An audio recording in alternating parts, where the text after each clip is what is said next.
Hi everyone, કેમ છો? મજામાં? સારું. હવે જો તમે બધા જાણો જ છો કે આપણે લાસ્ટ લેક્ચરની અંદર વિશેષણનો સંપૂર્ણપણે અભ્યાસ કરી ગયા અને તમને લોકોને સારી રીતના સમજાઈ પણ ગયું. હજુ જાતે વધુ વાક્યોની પ્રેક્ટિસ કરજો જેથી કરી અને કોઈ મુશ્કેલી ન પડે. અને જો ક્યાંય કાંઈ સમસ્યા હોય તો મારો સંપર્ક કરી લેજો. હવે આજે આપણે આ લેક્ચરની અંદર સમાસનો અભ્યાસ કરીશું.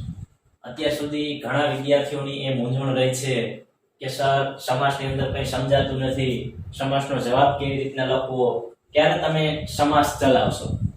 તો આજે ધોરણ 9 અને ધોરણ 10 ના બધા વિદ્યાર્થીઓએ ખાસ આ લેક્ચરની અંદર ધ્યાન આપવાનું છે. આપણે આજે આ લેક્ચરમાં સમાસનો અભ્યાસ કરીશું. તો ચાલો આપણે તેની શરૂઆત કરીએ. તમે બધા ફેસબુક સાથે લઈ અને બેસજો અને તેમાં નોંધ કરતા જજો. ચાલો તો આપણે સમાસની શરૂઆત કરીએ. સૌપ્રથમ આપણે તેમનો અર્થ અને વ્યાખ્યા જોઈ જઈએ. સમાસ ખાસ બધાએ ધ્યાન આપવાનું છે. સમાસ એ ધોરણ 10 પૂરતા જ ખાલી સીમિત નથી, બરોબર?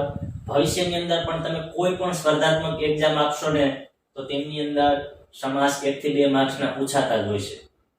તો ખ્યાલ આવી ગયો બધાને?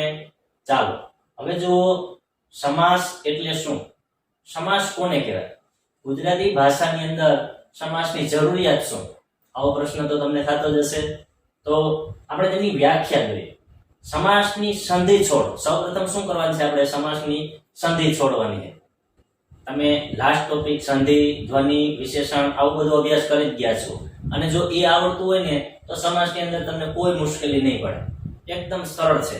ધ્યાનથી આ લેક્ચરને જોજો એટલે સમાસ આવડી જશે. 100% કોઈ દિવસ તમારી ક્યાંય સમાસની અંદર ભૂલ નહીં પડે, બરોબર? હવે જો સંધિ કેવી રીતના છૂટી પડશે સમાસની, તો કે સમ વત્તા આસ. સમ વત્તા આસ. સમાસની અંદર આપણે બે શબ્દોને છોડીએ ને તેમને શું કહેવાય? વિગ્રહ કર્યો કહેવાય.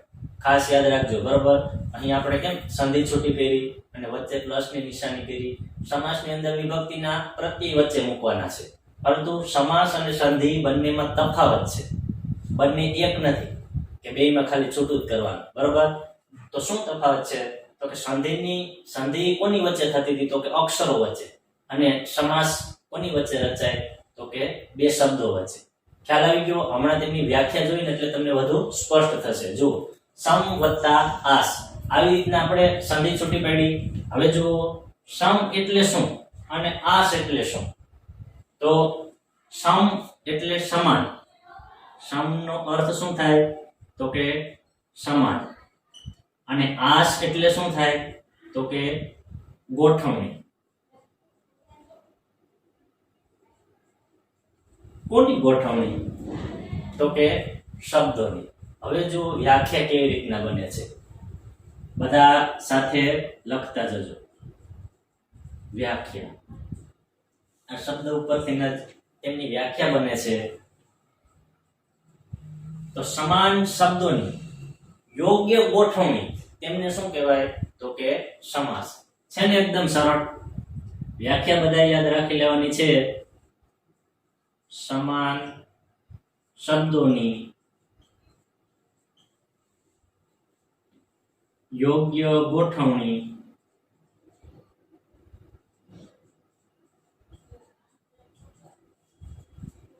એટલે સમાસ.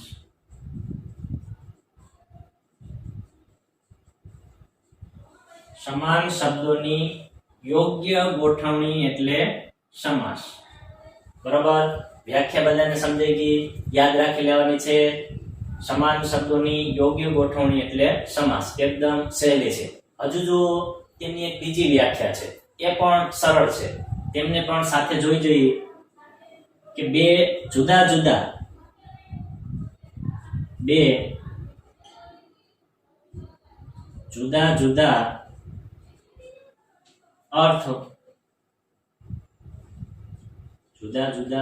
અર્થ ધરાવતા શબ્દો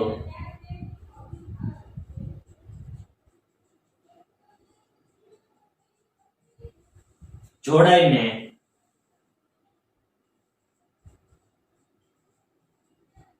એક નવો શબ્દ બને. બે જુદા જુદા અર્થ ધરાવતા શબ્દો જોડાઈને એક નવો શબ્દ બને.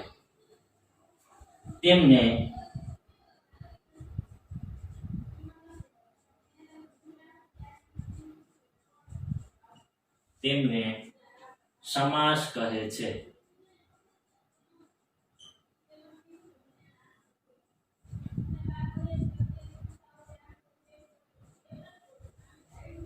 ખ્યાલ આવી ગયો બધાને? બીજી વ્યાખ્યા પણ એકદમ સરળ છે કે બે જુદા જુદા અર્થ ધરાવતા શબ્દો જોડાય અને એક નવો શબ્દ બને ને તેને શું કહેવાય? તો કે સમાસ. અને એ જે શબ્દ બન્યો હોય ને એ આખા શબ્દને શું કહેવાય? તો કે સામાસિક પદ. ખ્યાલ આવી ગયો બધાને? તેમને શું કહેવાય? તો કે સામાસિક પદ. અને જો આ બંને વ્યાખ્યા આપણે જોઈ ગયા, એકદમ સરળ છે. હવે જો સમાસનો ઉપયોગ શું થાય, ભાષાની અંદર તેમની જરૂરિયાત શું છે, તો આપણે જે લંબાણપૂર્વકનું લખાણ હોય ને તેમને ટાળવા માટે, બિનજરૂરી લખાણને ટાળવું અને કહેવાની વાતને ટૂંકમાં કહેવી, એ કાર્ય કોનું છે? તો કે સમાસનું. સંક્ષિપ્તમાં રજૂઆત કરે ને તેમને શું કહેવાય? તો કે સમાસ. એકદમ શબ્દ સમૂહ જેવું સ્વરૂપ. દાખલા તરીકે આપણે કહેવાની વાતને કેવી રીતના ટૂંકમાં કરે, તો જુઓ એક ઉદાહરણ કહીએ કે આપણે એમ કહીએ કે હું માર્કેટમાં ગયો કે ગઈ અને ત્યાંથી મેં 1 કિલો રીંગણા ખરીદ્યા અને 1 કિલો બટેટા ખરીદ્યા. હવે એની જગ્યાએ આપણે એમ કહીએ કે હું માર્કેટમાં ગયો અને ત્યાંથી મેં 1 કિલો રીંગણા બટેટા ખરીદ્યા. જો બે વાક્યની જગ્યાએ બે વાક્ય અલગ અલગ પ્રયોજન, 1 કિલો રીંગણા ખરીદ્યા અને 1 કિલો બટેટા ખરીદ્યા, એની જગ્યાએ આપણે એમ પણ કહી શકીએ ને કે 1 કિલો રીંગણા બટેટા ખરીદ્યા અથવા 1 કિલો રીંગણા બટેટા ખરીદ્યા. તો એ શું થયું? તો કે સમાસ. જો બિનજરૂરી વાક્યોને ત્યાં ટાળીએ. એટલે ભાષાની અંદર જ્યારે સંક્ષિપ્તમાં રજૂઆત કરવાની થાય ને ત્યારે તેમને શું કહેવાય? તો કે સમાસ. તો ઉપયોગ બધાને ખ્યાલ આવી ગયો, એ પણ અહીં લખી જઈએ.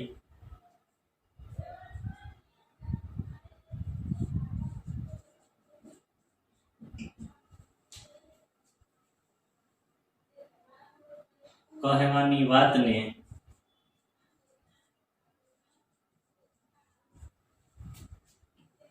ટૂંકમાં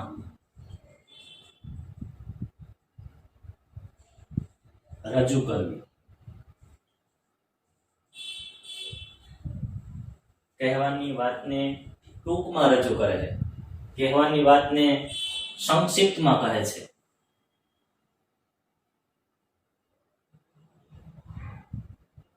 અહીં લખી નાખીએ, કહેવાની વાતને ટૂંકમાં રજૂ કરવી કે સંક્ષિપ્તમાં કહેવી. ટૂંકમાં રજૂ કરવી કે સંક્ષિપ્તમાં કહેવી. ઉપયોગ શું થાય? ખ્યાલ આવી ગયો બધાને? કે કહેવાની વાતને ટૂંકમાં કહેવી, સંક્ષિપ્તમાં રજૂ કરવી. તે કાર્ય કોનું છે? તો કે સમાસનું. લખાણને ટૂંકું અને સચોટ બનાવવા માટે કોનો ઉપયોગ થાય? તો કે સમાસનો. તો ખ્યાલ આવી ગયો બધાને? બંને વ્યાખ્યા અને ઉપયોગ એકદમ સરળ છે, યાદ રાખી લેવાનું છે. બરોબર? પ્રથમ વ્યાખ્યા તો કે સમાસની યોગ્ય ગોઠવણી. બરોબર? સમાન શબ્દોની યોગ્ય ગોઠવણી, તેમને શું કહેવાય? તો કે સમાસ. અને બીજી વ્યાખ્યા શું હતી? તો કે બે જુદા જુદા અર્થ ધરાવતા શબ્દો જોડાય અને એક નવો શબ્દ બને. જો તેમનું એક ઉદાહરણ જોઈ જાય, કેવી રીતના બે જુદા જુદા અર્થવાળા શબ્દો જોડાય અને નવો શબ્દ બને. તો જુઓ, આપણે ઉદાહરણ જોઈએ. દાખલા તરીકે માતા પિતા. જો માતા એ શબ્દ પણ પોતાનો સ્વતંત્ર અર્થ ધરાવે છે અને પિતા એ પણ પોતાનો સ્વતંત્ર અર્થ ધરાવે છે. બંને શબ્દો અલગ અલગ છે, પરંતુ જોડાય અને નવો શબ્દ કયો બન્યો? તો કે માતા પિતા. ખ્યાલ આવી ગયો ને? હવે જુઓ, તેમનો વિગ્રહ કરીએ. બે ભાગ કરવા, તેમને જુદા કરવા, તેમને શું કહેવાય? તો કે સમાસની અંદર તેમને વિગ્રહ કર્યો કહેવાય. અને આ આખું પદ જે બન્યું તેમને સામાસિક પદ કહેવાય. આ ખાસ યાદ રાખજો. અને તેમના પ્રથમ પદને શું કહેવાય? બરાબર? સામાસિક પદનું જે પ્રથમ પદ હોય ને તેમને પૂર્વ પદ કહેવાય. એ પણ યાદ રાખજો. પૂર્વ પદ, અને પાછળનું જે પદ હોય તેમને ઉત્તર પદ કહેવાય, ઉત્તર પદ. તો આટલું ખાસ યાદ રાખવાનું છે, એટલે સમાસની અંદર કોઈ મુશ્કેલી ન પડે. તો બંને વ્યાખ્યા અને ઉપયોગ સૌપ્રથમ તમે પેલા નોંધી લ્યો. આટલું સમજાઈ ગયું ને બધાને? ચાલો આની નોંધ કરી લ્યો. ત્યારબાદ જુઓ આપણે તેમના પ્રકાર વિશે અભ્યાસ કરીએ. આમ તો 3 પદ્ધતિથી સમાસને વહેંચવામાં આવ્યા છે: એક પદ પ્રધાન, સર્વપદ પ્રધાન અને અન્ય પદ પ્રધાન. જો એકદમ એ સરળ છે. આપણે તેમની વ્યાખ્યા નહીં લખીએ, પરંતુ તમને સીધું કહી દઉં કે સર્વપદ પ્રધાન સમાસ કોને કહેવાય? તો કે બંને પદનું મહત્વ છે ને સમાન હોય, તેમને શું કહેવાય? સર્વપદ પ્રધાન. બંનેમાંથી એક પદ ગૌણ હોય અને એક મુખ્ય હોય ને ત્યારે તેમને એક પદ પ્રધાન સમાસ કહેવાય. બરોબર? એક પદનું વધારે મહત્વ હોય અને બંને પદનું મહત્વ ગૌણ હોય ત્યારે તેમને અન્ય પદ પ્રધાન કહેવાય. એટલે વાક્યની અંદર તે બીજાના આધારે પ્રયોજાય હોય. બરોબર? તો સર્વપદ, એક પદ અને અન્ય પદ પ્રધાન સમાસ કોને કહેવાય તે ખ્યાલ આવી ગયો? ચાલો સૌપ્રથમ તમે આની નોંધ કરી લો. ત્યારબાદ આપણે જે સમાસના મુખ્ય 8 પ્રકાર પડે છે તેમનો અભ્યાસ કરીએ. ચાલો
ચાલો હવે લખાઈ ગયું, બધાને ખ્યાલ આવી ગયો ને? તો આને ભૂસી નાખું છું. હજુ જો કોઈ વિદ્યાર્થીને નોંધ કરવાની બાકી હોય તો વિડીયો સ્ટોપ કરી અને કરી લેજો. હવે આપણે જો સમાસના પ્રકાર જોઈએ. બરોબર? તો સમાસના મુખ્ય 8 પ્રકાર પડે છે અને એકદમ સરળ છે. થોડું ધ્યાન આપશો એટલે આવડી જશે. હવે જો એ કયા કયા પ્રકાર પડે છે તે જોઈએ. તો તેમાં પ્રથમ પ્રકાર છે દ્વંદ્વ. જો પ્રથમ સમાસ કયો છે? તો કે દ્વંદ્વ સમાસ. બીજો સમાસ છે તત્પુરુષ સમાસ. બીજો પ્રકાર કયો પડે છે? તો કે તત્પુરુષ સમાસ. ત્રીજો સમાસ છે મધ્યમ પદલોપી. મધ્યમ પદલોપી. ચોથો સમાસ છે કર્મધારય સમાસ.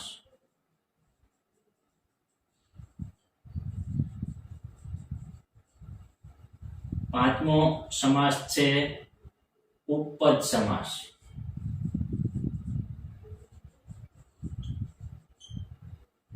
છઠ્ઠો સમાસ છે બહુવ્રીહી.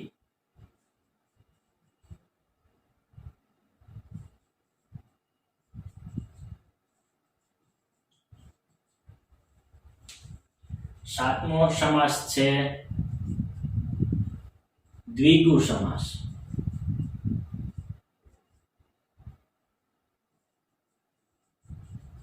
અને છેલ્લો 8મો સમાસ છે અવયવી ભાવ સમાસ.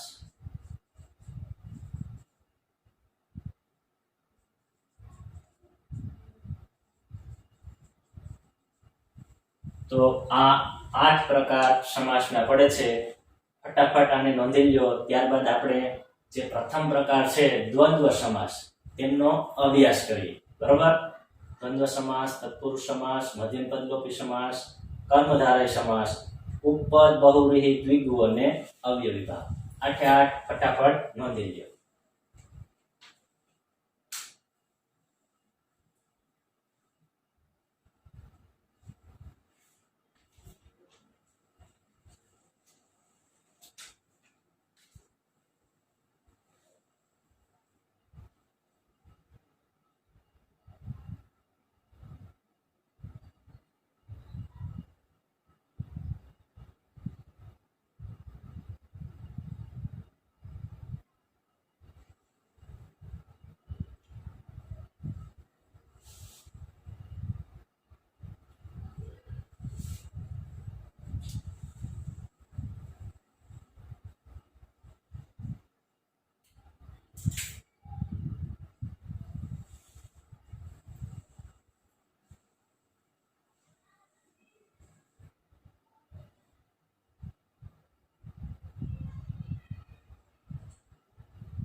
ચાલો લખાઈ ગયું.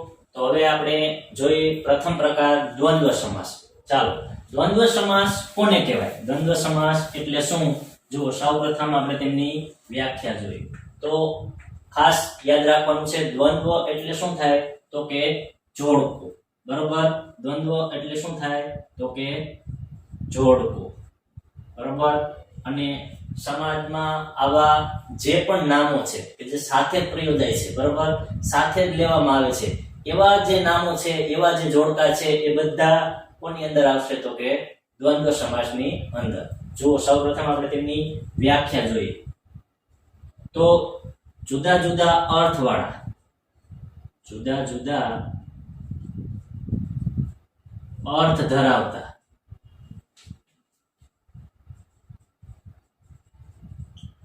શબ્દો, જુદા જુદા અર્થ ધરાવતા શબ્દો સમાન કક્ષાનું મહત્વ ધરાવતા હોય. સમાન કક્ષાનું મહત્વ ધરાવે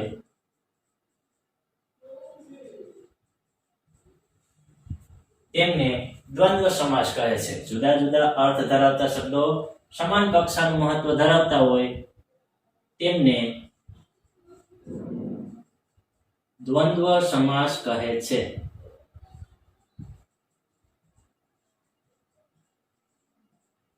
ખ્યાલ આવી ગયો બધાને? દ્વંદ્વ સમાસ કોને કહેવાય?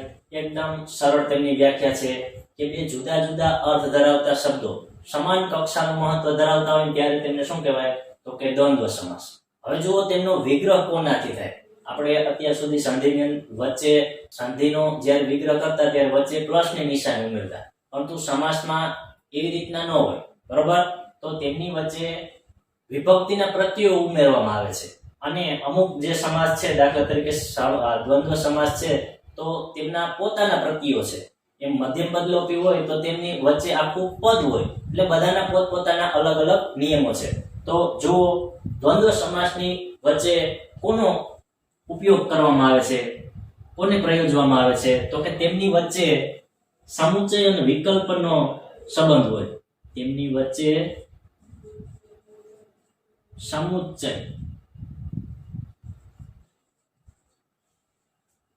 અને વિકલ્પન,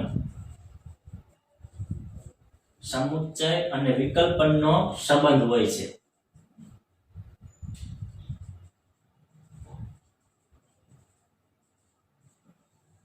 એટલે કે અને અથવા કે થી જોડાયેલા હોય છે. કોનાથી જોડાયેલા હોય છે? તો કે અને અથવા કે થી.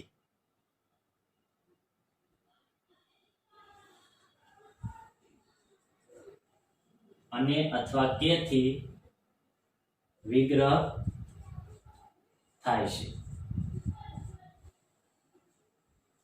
કોનાથી વિગ્રહ થાય છે? કોનાથી જોડાય છે?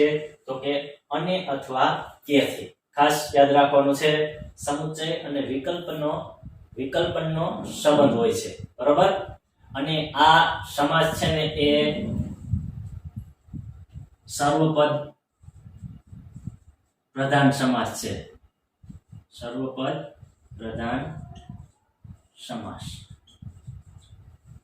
ખાસ યાદ રાખવાનું છે, દ્વંદ્વ સમાસ કેવો છે? તો કે સર્વપદ પ્રધાન સમાસ. તો બધાને સમજાઈ ગયું? વ્યાખ્યા કે જુદા જુદા અર્થવાળા શબ્દો જોડાય અને સમાન કક્ષાનું મહત્વ ધરાવતા હોય ત્યારે શું થાય? તો કે દ્વંદ્વ સમાસ. દ્વંદ્વ એટલે તો કે જોડકું, અને વિકલ્પન અને સમુચ્ચયના સંબંધથી જોડાયેલા હોય છે, બરોબર. દ્વંદ્વ સમાસના આમ તો બીજા 3 પેટા પ્રકાર પડે છે, પરંતુ તે આપણે પૂછાતા નથી, બરોબર.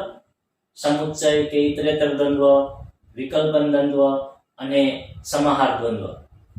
જો આપણે આટલું જ યાદ રાખવાનું છે, વ્યાખ્યા અને કોનાથી તેમનો વિગ્રહ થાય, અને અથવા કે થી, બરોબર. એટલે દ્વંદ્વ સમાસ આવડી જાય. હવે જો કેવા સમાન કક્ષાના શબ્દો જોડાય, તો ઉદાહરણ જોઈએ. અહીં ઉદાહરણ લખું છું. દાખલા તરીકે જુઓ, માતા પિતા. હમણાં જ આપણે એક ઉદાહરણ જોયું હતું, બરોબર. તે જ લખીએ. માતા પિતા બંને શબ્દો થયા અલગ અલગ. જો તેમનો વિગ્રહ કરો, ભાગ કરો, તો શું થાય? તો કે માતા પિતા. બંને શબ્દો પોતાનું સ્વતંત્ર મહત્વ ધરાવે, બરોબર. માતા એ પણ પોતાનું અલગ સ્વતંત્ર મહત્વ ધરાવે, પિતા પણ પોતાનું અલગ સ્વતંત્ર મહત્વ ધરાવે. બંને શબ્દોનો પોતપોતાનો અર્થ છે, પણ જોડાઈ ગયા એટલે શું બન્યું? તો કે એક નવો શબ્દ, અને બંનેનું સમાન મહત્વ છે. એટલે કયો સમાસ થાય છે? તો કે દ્વંદ્વ સમાસ. કઈ રીતના? તો જુઓ, હવે તેમનો બેનો વિગ્રહ કરીએ તો શું થશે? તો કે માતા અને પિતા. શું થાય? માતા અને પિતા. કોનો ઉપયોગ કર્યો આપણે? તો કે સમુચ્ચયનો, બરોબર. અને આ સંયોજકથી જે પદને જોડવામાં આવે તેમને શું કહેવાય? તો કે દ્વંદ્વ સમાસ, બરોબર. અને અથવા કે થી જેમનો વિગ્રહ થતો હોય તેમને શું કહેવાય? તો કે દ્વંદ્વ સમાસ. તો ખ્યાલ આવ્યો બધાને કે જે જોડકું હોય, જે સાથે જ પ્રયોજાતું હોય, સાથે જ બોલાતું હોય, અને તેમનો વિગ્રહ અને અથવા કે થી થતો હોય તેમને શું કહેવાય? તો કે દ્વંદ્વ સમાસ. જો બીજું ઉદાહરણ. હવે વિગ્રહ તમારે જાતે કરવાનો છે. દાખલા તરીકે ભાઈ બહેન, રાધે શ્યામ. ત્યારબાદ જુઓ 6-7.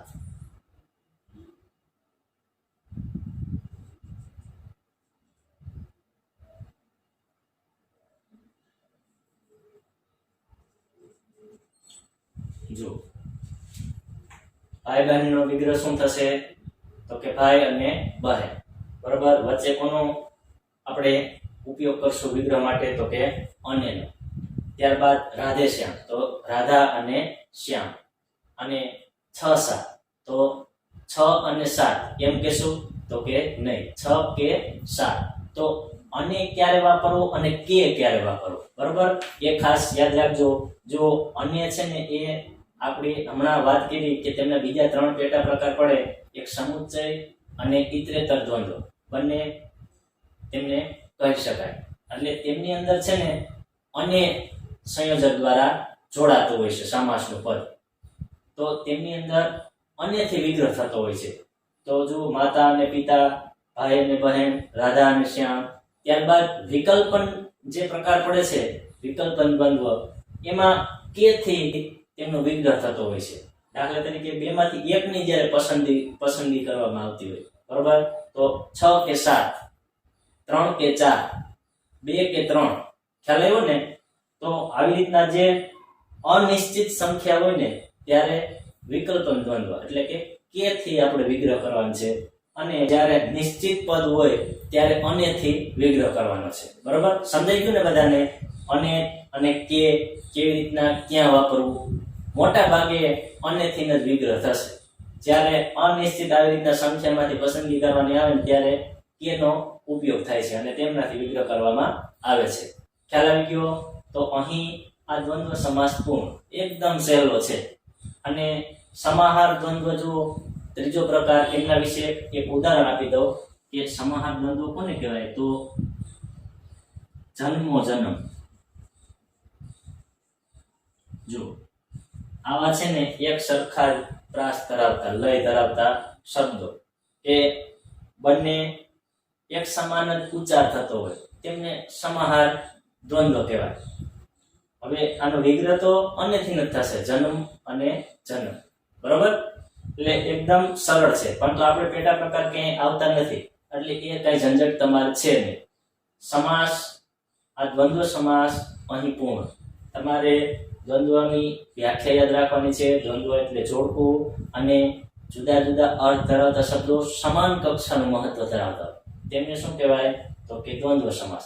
અને અથવા કે થી જેમનો વિગ્રહ થતો હોય, બરોબર, તેમને દ્વંદ્વ સમાસ કહેવાય. તો એકદમ સરળ છે. અહીં આ દ્વંદ્વ સમાસ પૂર્ણ. ફટાફટ તેમની નોંધ કરી લ્યો. ત્યારબાદ આપણે દ્વંદ્વ સમાસના કેટલાક ઉદાહરણ જોઈએ. બરોબર, ચાલો લખી લો.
ચાલો હવે લખી ગયું બધાને?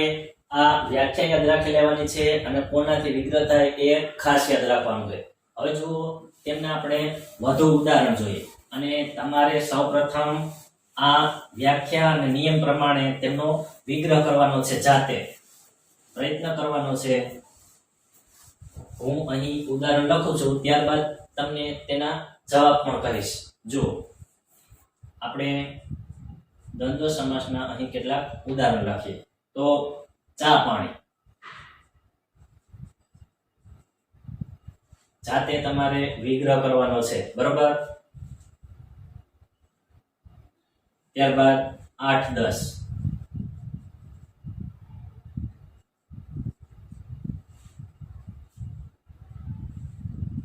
2 3,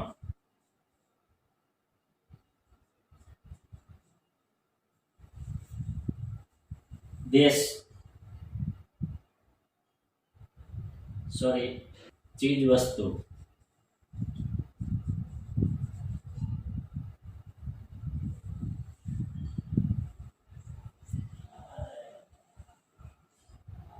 દાળ ચોખા,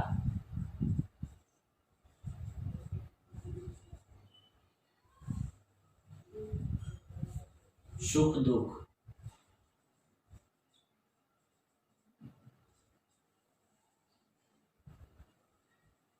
મોજ મજા,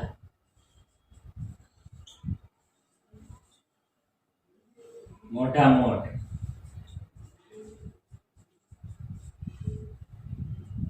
ચાલો અહીં આ જે ઉદાહરણ લખ્યા છે તેમનો તમારે વિગ્રહ કરવાનો છે. તમારાથી જો વિગ્રહ સાચો થઈ જશે ને તો પણ તમને દ્વંદ્વ સમાસ આવડી જશે. બરોબર? ચાલો હવે આપણે સૌપ્રથમ ઉદાહરણ જોઈએ ચા પાણી. તો આ ઉદાહરણનો વિગ્રહ તમે કેવી રીતના કર્યો? ચા પાણી જો દ્વંદ્વ છે, જોડકું હોય અને સાથે જ બોલાય છે. ચા પાણી લેશો કે આપણે અવારનવાર સમાજની અંદર આ શબ્દ સાંભળતા જ હોઈએ છીએ. બરોબર? જો તો ચા કે પાણી કેવી રીતના વિગ્રહ થશે? તમે ચા પાણી લેશો એટલે ચા કે પાણી. એકની પસંદગી, બેમાંથી એકની પસંદગી કરવાની હતી. જો ચા કે પાણી. તો આ રીતના જેમને વિગ્રહ કર્યો હોય તેમનો જવાબ સાચો. બરોબર? કારણ કે ચા પાણી એટલે બેમાંથી એક. ચા અને પાણી એમ બંને સાથે નહીં. એટલે ખ્યાલ આવી ગયો. જ્યારે બેમાંથી એકની પસંદગી કરવાની હોય, અનિશ્ચિત હોય, ત્યારે શું કરવાનું છે? તો કે આ આપણી જાણ માટે છે. પેપરની અંદર આવી રીતના પૂછાશે નહીં. 8 10 તો શું જવાબ આવશે? બધાને ખ્યાલ જ છે 8 કે 10. બરોબર? આ જવાબ તમે બધાએ લગભગ સાચો જ લખ્યો હશે. હવે જુઓ 2 3 તો એમાં પણ શું વિગ્રહ થશે? 2 કે 3. હમણાં મેં તમને કહ્યું કે દ્વંદ્વ સમાસના બીજા 3 પેટા પ્રકાર પડે અને એ જે વિકલ્પન દ્વંદ્વ કહેવાય તે આ જો આ તેમના ઉદાહરણ છે. એ બેમાંથી જ્યારે એકની પસંદગી કરવાની આવે, જેમનો વિગ્રહ કે થી થતો હોય, તેમને શું કહેવાય? તો કે વિકલ્પન દ્વંદ્વ. પરંતુ આપણે એ કાંઈ પૂછાતું નથી. આપણે તો સીધો જવાબ શું કહેવાનો છે? દ્વંદ્વ સમાસ. બરોબર? એટલે તમારે કોઈ ઝંઝટ વધુ છે નહીં. એટલે એકદમ સરળ છે. હવે જો ચીજ વસ્તુ, ખાલી તમારે એટલું યાદ રાખવાનું કે સમાજમાં એ જોડકું સાથે જ ઉચ્ચારાતું હશે, સાથે જ બોલાતું હશે અને તેમની વચ્ચે અને કે મૂકો એટલે તેમનો વિગ્રહ થઈ જતો હશે. તેમને શું કહેવાય? તો કે દ્વંદ્વ સમાસ. બરોબર? જો ચીજ વસ્તુ તો શું કહ્યું? બે શબ્દ છે, અલગ કરો. ચીજ અને વસ્તુ. ચીજ અને વસ્તુ. ખ્યાલ આવ્યો? ચીજ વસ્તુ બંને અલગ શબ્દ છે, જોડાઈ ગયા, જોડકું છે અને તેમનો વિગ્રહ થાય છે. દાળ ચોખા. જો દાળ અને ચોખા.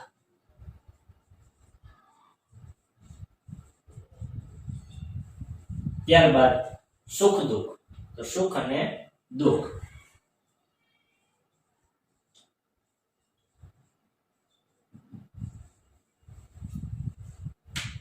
મોજ મજા. મોજ અને મજા. જો આ કયા પ્રકારમાં? સમાહારમાં એક સરખું જ ઉચ્ચારણ થતું હોય બંને શબ્દોનું. બરોબર? પ્રાસ મળતા હોય, લય મળતા હોય, તેવું એક સરખું ઉચ્ચારણ લાગતું હોય તેવો શબ્દ હોય એ શું કહેવાશે? તો કે સમાહાર દ્વંદ્વ. જો ત્યારબાદનું ઉદાહરણ પણ તેવું છે, મોઢા મોઢ. તો વિગ્રહ શું થશે? તો કે મોઢે અને મોઢે. મોઢે ને મોઢે એને શું કહેવાય? તો કે મોઢા મોઢ. ખ્યાલ આવી ગયો બધાને કેવી રીતના આ દ્વંદ્વ સમાસનો વિગ્રહ થાય છે? અને કે થી જ આનો વિગ્રહ થાય છે. અને તમારે ખાસ ધ્યાન રાખવાનું છે કે દ્વંદ્વ સમાસની અંદર જોડકું જ હશે અને જે સમાજમાં પ્રયોજાતું જશે, બોલાતું જશે, ઉચ્ચારાતું જશે. અને આ શબ્દો અને અથવા કે થી જ વિગ્રહ થશે, તેમને દ્વંદ્વ સમાસ કહેવાય. આટલું જ છે, એકદમ સરળ છે. ખ્યાલ આવી ગયો ને? વ્યાખ્યા આવડતી હશે ને એટલે દ્વંદ્વ સમાસ આવડી જશે. હજુ તમે જાતે વધુ શબ્દોની પ્રેક્ટિસ કરજો. બરોબર? ચાલો અહીં આ દ્વંદ્વ સમાસ પૂર્ણ. આની સૌપ્રથમ નોંધ કરી લે. ચાલો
ચાલો લખાઈ ગયું ને બધાને?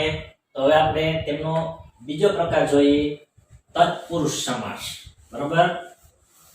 તત્પુરુષ સમાસ પણ એકદમ સરળ છે અને આ આપણે જે ઉદાહરણ જોયા તેમાં કોઈ વિદ્યાર્થીને હજુ જો ભૂલ પડતી હોય તો જાતે વધુ શબ્દોની હજુ પ્રેક્ટિસ કરજો.